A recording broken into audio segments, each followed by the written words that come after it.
A very good morning student. आज हम आपके बाल महाभारत का चैप्टर नंबर 13 इंद्रप्रस्थ पढ़ रहे हैं। इंद्रप्रस्थ कहाँ कौन से राज्य का नाम था और कौन वहाँ का राजा था।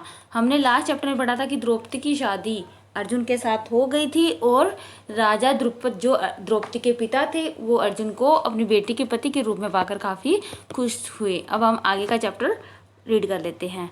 इंद्रप्रस्थ में द्रौपदी के स्वयंवर में जो कुछ भी हुआ था कि जैसे अर्जुन ने द्रौपदी के साथ शादी की, कैसे किया, जो शर्त पूरी की, उसके बाद उससे शादी की, ये सारी खबर जब हस्तिनापुर पहुंची, जिनको सभी को यही भ्रम था कि पांडवों की मृत्यु हो चुकी है, तो विदुर बड़े खुश हुए इस बारे में जानकर कि हाँ, जो भी हुआ था वह झूठ था जो हमने सोच रखा था और वो जीवित है अभी तक। और वो धृतराष्ट्र के पास गए और बोले पांडव भी जीवित है, राजा द्रुपद की कन्या को स्वयंवर में अर्जुन ने प्राप्त कर लिया है और पांचों भाइयों ने विधि पूर्वक द्रौपदी से शादी कर ली है और कुंती के साथ जब द्रुपद के यहाँ कुशल से हैं, काफ़ी खुश हुए। तो उसमें धृतराष्ट्र थे वो भी काफ़ी खुश हुए कि विदुर मुझे तुम्हारी बातों से काफ़ी खुशी हो रही है, द्रौपद की बेटी हमारी घर की बहू बन गई है, यह तो बहुत ही अच्छी बात है।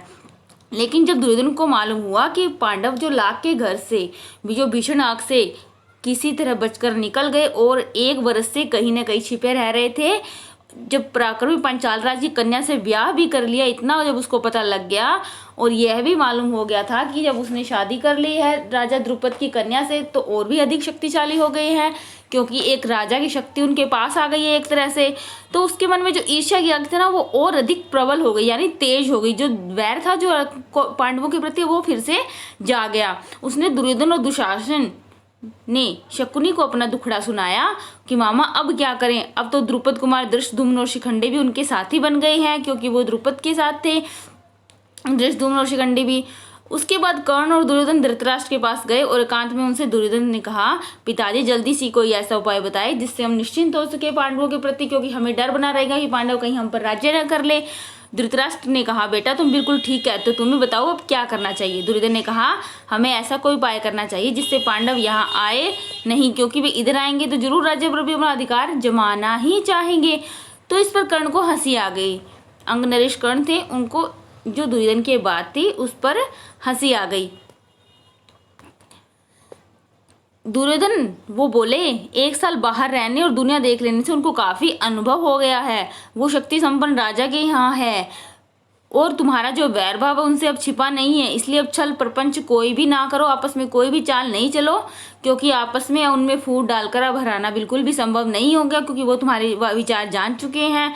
और जो राजा द्रुपद है वो भी धन में के लालच में पड़ने वाली व्यक्ति नहीं है, वो पांडवों के साथ ही रहेंगे, वो पांडवों का साथ कभी नहीं छोड़ेंगे। और द्रौपदी के मन में पांडवों के प्रति घृणा पैदा हो ही नहीं सकती, क्योंकि वो उनकी पत्नी है। तो हमारे पास एक ही उपाय है कि हम उन पर हमला बोल दें ताकत बढ़ने से पहले ही। कर्ण तो अपने बेटों की परस्पर विरोधी बात सुनकर जो धृतराष्ट्र थे इस बारे में कोई निर्णय नहीं ले पा रहे थे, वे पितामह भीष्म तथा आचार्य द्रोण को बुलाकर उनसे सलाह मशविरा करने लगे। पांडु पुत्रों के जीवित रहने की खबर पाकर पितामह भीष्म के मन में भी आनंद की लहर उठ रही थी। जो पितामह भीष्म थे वो भी काफी अंदर से खुश थे कि चलो पांडव जीवित हैं, उनका जो पांडवों का परिवार था वो बिल्कुल सही सलामत है। भीष्म ने कहा बेटा वीर पांडवों के साथ संधि करके आधे राज्य उन्हें दे देना ही उचित है। आचार्य द्रोण थे, उन्होंने भी यही सलाह दी। अंग नरेश कर्ण भी इस अवसर पर धृतराष्ट्र के दरबार में उपस्थित थे, लेकिन जो आधा राज्य देने की बात थी वो कर्ण को बिल्कुल भी पसंद नहीं आई।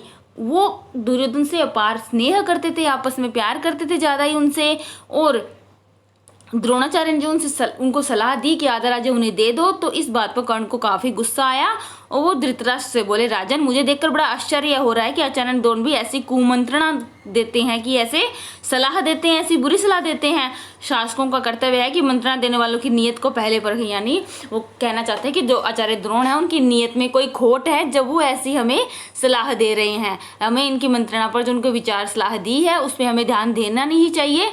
कर्ण की बातों से जो द्रोणाचार्य थे वो काफी गुस्से में बोले दुष्ट कर्ण तुम राजा को गलत रास्ता बता रहे हो। यह निश्चित है यदि राजा धृतराष्ट्र ने मेरी पितामह भीष्म की सलाह न मानी और तुम जैसों की सलाह पर चले तो फिर कौरवों का नाश होने ही वाला है।